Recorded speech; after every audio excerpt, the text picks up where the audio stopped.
Cakra TV, balik lagi sama gue, Gracia, dan rekan gue Cindy Florencin, kembali lagi di program Kupas Berita. Seperti biasa, acara Kupas Berita ini ngebahas berita-berita yang lagi heboh nih. Kita bakal pilih berita yang menarik dan kita bahas bareng-bareng. Kalian juga bisa nimbrung di komentar di bawah ya. Oke, kita masuk ke berita pertama nih, Gra. Betul. Jadi ada berita nih kalau anggota DPRD Kabupaten Halmahera Tengah nih, Pak Jonathan Patapata nih kayak diduga ngamuk gitu di minimarket. Nah, terus heboh lah videonya, viral di mana-mana. Ya ilah, ngapa dia ngamuk begitu, Wak? Ngamuk, wah. Jadi, nah itu gue juga bingung ya. Tapi di video ini nih ngundang reaksi Ketua DPP Bidang Kehormatan PDIP gitu, Pak Komarudin Watubun. Nah, beliau nih kayak langsung merintahin DPD Maluku Utara buat ngecek bener nggak sih nih videonya, apa cuma hoax doang gitu loh. Terus gimana? Nah, terus Pak Jonathan Patapata ini infonya kayak ngebantah gitu, mukul pengunjung pas ngamuk di minimarket. Nah, katanya sih cuma ngebentak salah satu yang mau belanja gitu. Lah, ngapa dibentak-bentak? Emang nggak bisa ngomong baik-baik aja gitu? Bentang-bentang pejabat jadi kayak gitu atau gimana? Gak boleh tuh main bentak gitu, kecuali kalau diserang atau diapain atau kayak digituin diangkat baru. gitu kerahnya. Gitu, Nah, ya nggak sih? by the way nih, sebelum gue cerita ini duduk perkaranya, gue cuma mau kasih tahu dulu kalau ini nih kerjanya di Indo April ya. Oke, nice. Indo April. Di Kecamatan Weda Tengah, Halmahera Tengah, jam 7 malam tuh waktu setempat. Jadi udah malam gitu kan. Nah, jadi ini ceritanya Pak Jo ini kayak udah ngingetin nih pihak minimarket tuh buat kayak bikin drainase gitu loh, saluran buat nampung air. Nah, kalau nggak dibangun katanya nanti jalanan depannya tuh kayak penuh sama genangan air, jadi banjir. Nah, ternyata yang kejadian kemarin tuh dia kayak lagi nyidak minimarketnya gitu loh buat kedua kali. Mungkin ya, taunya yang rencana drainase yang katanya mau dibangun sepanjang 10 meter tuh kayak ternyata belum dibangun juga gitu loh. Kesel kan, akhirnya pas nanya ke salah satu pegawai minimarketnya kayak dijawab ketus gitu. Katanya gini, nggak bisa Pak, udah terlanjur mau kelar dibangun, katanya gitu. Ais mochi lah, dilempar sekop kacanya. Waduh, anjir serem juga ya. Tapi denger-denger juga ada konsumen yang dipukul sama beliau gitu. Tapi nggak tahu nih bener atau enggaknya nih. Iya, ini kita tadi ya yang dibilang nggak tahu ya bener versi mana nih, apa si pihak minimarketnya atau Bapak Jo ini. Soalnya kalau kata pihak minimarketnya nih kayak ada salah satu konsumen tadi tuh yang dipukul katanya, versi minimarketnya nih. Cuman kalau menurut bapaknya nih nggak ada, dia cuma ngebentak, ngomong kasar doang. Iya, katanya dia ngaku ada gitu. Nah terus karena ada gaduh-gaduh nih, apa sih nih yang lagi viral gitu, akhirnya pihak Polsub Sektor Weda Tengah nih datanglah ke TKP ke minimarket itu. Ternyata pas dilihat, oh Pak Jo-nya udah nggak ada. Terus pas mau datang nih ke rumah Pak Jonathan buat minta klarifikasi, taunya orangnya juga lagi nggak ada di rumah. Entah kemana itu, nggak tahu. Kabur kali ya? Kabur mungkin. Bentar. Gue ngehela napas dulu nih. Sebenarnya ini tujuannya mulia sih ya. Beliau minta pengelola minimarket buat bangun drainase ya, buat mencegah banjir. Cuma maksud gue caranya itu loh yang salah gitu. Iya, benar. Kalau kayak gini kesannya dia nunjukin dirinya sebagai pejabat yang arogan gak sih? Ya, dan ya defisit etika gitu. Minim. Padahal kan seharusnya kan pejabat itu bisa ngasih contoh yang baik ya, yang bermanfaat buat masyarakat. Jadi saluran aspirasi ini malah arogan gitu. Jangan mentang-mentang lu punya kuasa, ya lu bertingkah gitu seenak jidat sama orang gitu. Ingat di atas lu masih ada UUD, jadi kayak nggak bisa lolos gitu aja, say. Ya maksudnya terlepas dari emosi kan harusnya lebih bisa mengontrol emosi. Mengontrol gitu. benar banget. Tapi kalian tahu nggak sih guys, aksi arogan para pejabat di tanah air tuh banyak banget. Nggak cuma tadi tuh. Mau tau nggak? Apa tuh? Mau banget. Sebutin. Jadi ini gue sebutin beberapa aja ya guys. Jadi pernah tuh di tahun 2013 ada kayak sekretaris daerah gitu alias Sekda Papua Barat berinisial IH yang mukul pegawai Wings Air cuma gegara salah dikasih kursi coy. Terus masih di tahun yang sama nih. Jadi staf PT Gapura Angkasa ini ditampar sama Ketua Ombudsman RI wilayah Riau pas itu, Azlaini Agus, gegara si namanya Mbak Novia tuh tadi korbannya. Si Mbak Novia ini ngumumin kalau pesawatnya Pak Agus nih bakal delay gitu berangkatnya. Jadi kayak nggak terima pesawatnya delay, ditampar gitu. Terakhir masih di tahun yang sama juga nih, Kepala Badan Koordinasi dan Penanaman Modal Daerah atau BKPMD Bangka Belitung, Zakaria Umar Hadi nih nampar lagi salah satu pramugari Sriwijaya Air, gegarang nggak terima, ditegur gitu buat matiin HP karena si bapak ini main HP kan ya. Salah dia padahal gitu loh. Jadi banyak banget tingkah arogan para pejabat yang nggak gue sebutin dan emang udah di luar batas banget gitu. Aduh, main tampar-tampar aja nih, nggak habis pikir gue sama kelakuan para pejabat yang kelakuannya di luar naila gitu loh. Maksudnya kan kayak gini loh, lu kan pejabat nih kan, orang terpandang, yang pasti berpendidikan lah, itu udah pasti. Tapi kenapa kelakuannya ini kayak orang yang berandalan gitu, nggak berpendidikan justru. Apa pas kayak pelajaran PKN soal moral itu bolos apa gimana gitu pas materinya itu gitu. Akhlaknya minim banget gitu loh. Kayak jangan mentang-mentang lo punya nama gitu, jadi bisa nampar-nampar orang. Iya, ini gue nih gitu kan. Nah gue setuju banget, maksud gue gini loh, kayak tahu lah lu tuh pejabat gitu, tapi dengan privilege lu sebagai pejabat daerah ataupun pejabat negara malah jangan lu pakai buat bikin onar gitu loh. Tunjukin lu tuh pejabat yang berintegritas, bukan malah jadi pejabat nggak berotak dan nggak berakhlak yang nggak bisa ngontrol emosi. Kan segala sesuatu bisa lah diselesain baik-baik tanpa harus pakai amarah gitu. Iya, nggak harus pakai urat lah. Benar banget, bakso kali ya. Urat ya.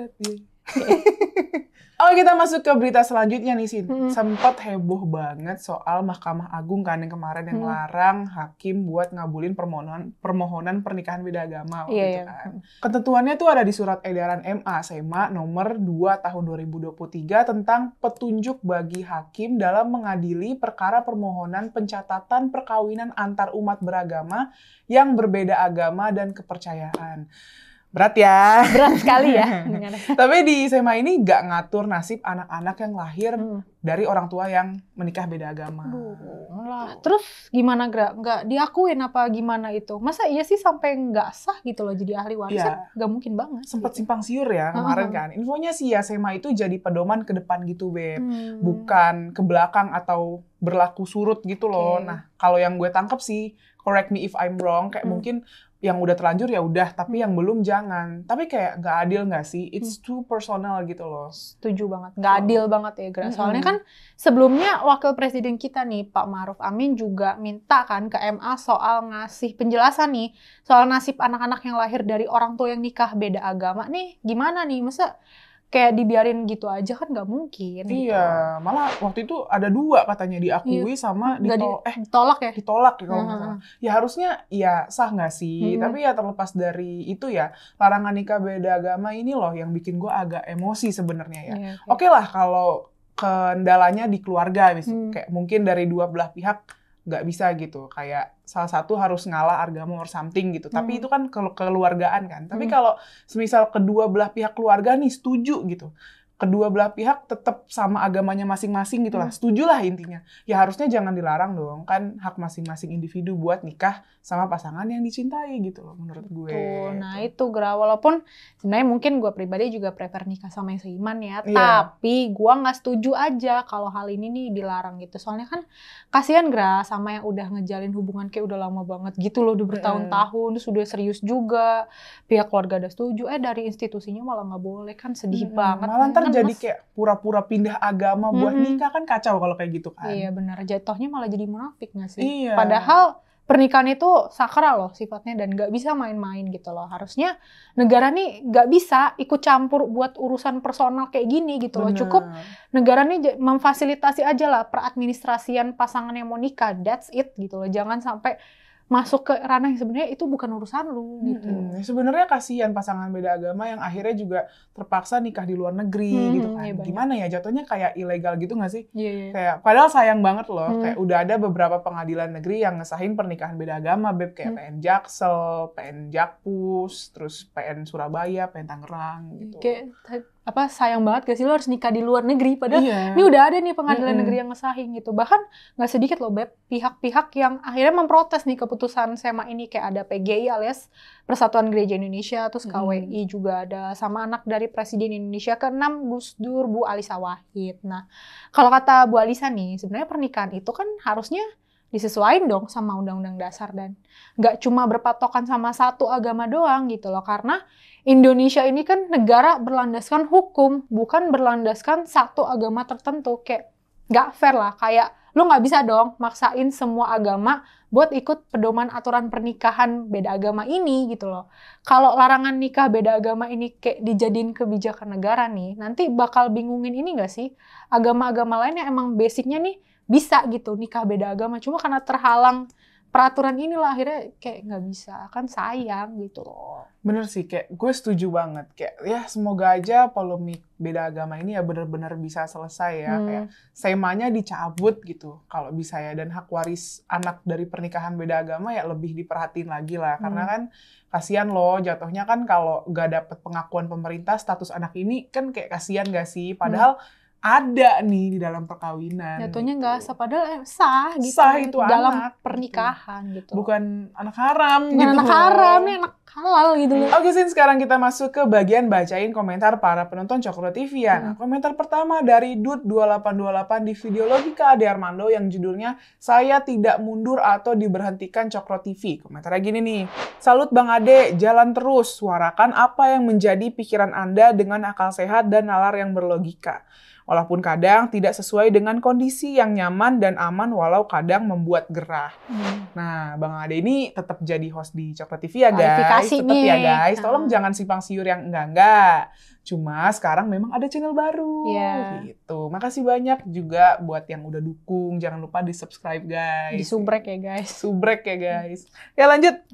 Oke, gerak komentar selanjutnya nih dari @budiutomo610 di video #Belmondo yang judulnya "Golkar mau gabung PDIP, Luhut dan Prabowo bakal stres berat". Komentarnya gini nih, "Indonesia adalah negara yang besar, pulau-pulau yang saling berpisah, air dan daratan memerlukan pemimpin yang kuat, sehat, baik fisik maupun mental, yang selalu ceria dan tidak marah-marah, serta berpandangan luas dan ke depan, yang tidak hanya duduk manis di istana maupun di mobil mewah". Wow. Setuju sekali ya, karena emang Pak Jokowi ini udah jadi role model pemimpin yang paling bener lah, emang udah paling bener di beliau ini gitu. Karena dengan luasnya kayak negara kita dan beragamnya budaya, kalau nggak punya pemimpin yang istilahnya mengabdikan hidupnya lah buat memajukan negara, susah sih. Karena kan Indonesia negara kepulauan ya, say. Bener. Tegas tapi nggak diktator gitu loh, merakyat tapi bukan pencitraan. Prakteknya dibanyakin, jangan asal ngebacot. Itu baru pemimpin sesungguhnya. Bener banget. Lanjut, Gra. Komentar selanjutnya dari Sub-Zero Prof Gamer di video kupas berita yang judulnya "Nggak ngotak, masa ibadah gereja disamakan dengan anjing liar". Nah, komentarnya gini nih, "Kadrun fanatik intoleran dan radikal selalu menghalalkan 1001 cara kotor dengan bertujuan untuk terpecah belahnya masyarakat atau adu domba antar sara, menghilangkan pendidikan di masyarakat, terus menyerang kepolisian, dan menggulingkan pemerintah yang sah, supaya lebih mudah dikuasai dan menjadikan negara NKRI menjadi negara agama". Nah itu, sebenarnya yang salah tuh bukan agamanya ya, tapi oknumnya nih, oknum yang fanatik ini loh, yang dari dulu emang suka bikin resah gitu. Kenapa nggak diberantas aja sih? Heran, sumpah gue kayak sebel banget. Kayak, bisa nggak sih saling toleransi aja? Kayak urusin hidup lu masing-masing aja gitu loh, jangan malah kayak ngebubar-bubarin orang lagi ibadah gitu. Cicilan lu tuh urusin aja. Karena gini, setiap agama pasti ngajarin kebaikan, gak ada agama yang ngajarin kejahatan gitu. Cuman tinggal oknum-oknumnya aja gimana ngejalanin nilai agama itu sendiri gitu. Lanjut, terakhir. Oke, komentar selanjutnya nih dari @amarakbarantoni7664 di opini terkini yang judulnya "Pernyataan Gibran jelas menunjukkan Jokowi tidak mendukung Prabowo". Komentarnya gini nih, "Namun begitu, kita sebagai pendukungnya harus salut. Jokowi punya hak prerogatif, yaitu hak cawe-cawe, siapapun capres nanti. Walau kesan dari rakyat hanya ingin pemilu satu putaran untuk mengurangi beban biaya pemilu dengan memilih Pak Anies Baswedan, sosok pemimpin ibu kota yang telah berhasil membuat istana tak kebanjiran selama 5 tahun. Oke, nice. Ya intinya gini ya, kalau buat milih pemimpin ya, jangan main-main sih. Ini kan nanti dia mimpin negara 5 tahun nih buat ke depan gitu. Nah, 5 tahun ini nih yang nantinya bakal nentuin arah bangsa ini nih mau kemana sih? Mau ngestak kah atau maju dan bisa bersaing gitu dengan negara-negara lain. Intinya ya, cawe-cawe itu ya perlu sih. Maksudnya pilih pemimpin yang emang berintegritas gitu loh. Jangan yang istilahnya diktator, tapi juga jangan pilih cuma modal bacot doang. Iya. Tadi tuh gue nonton tuh pagi-pagi, gue scroll TikTok kan. Si Mas Gibran tuh bilang, kayak dia bilang, dia mastiin kalau Pak Jokowi itu, kenapa dia cawe-cawe, karena dia mastiin nih, siapa nih yang bisa nerusin programnya gitu loh. Iya, benar-benar. Buat Indonesia jadi maju gitu. Iya, kan gitu sebenarnya. Iya, bukannya malah dirombak-rombak, dirubah-rubah, terus hancur gitu. cakadut. Oke, mungkin itu aja beberapa komentar menarik yang ada di channel Cakra TV. Jangan lupa like, comment, subscribe channel ini. Stay tune terus di program kita di Kupas Berita. Tunggu. Jangan lupa dong nyalain notifikasinya supaya kalian nggak ketinggalan video-video Kupas Berita di channelnya Cakra TV, guys. Nah, jangan lupa ya dinyalain nih, karena kita suka uploadnya siang, kadang malam. Jadi kalian bisa selalu up to date. Oke? Bye-bye, guys.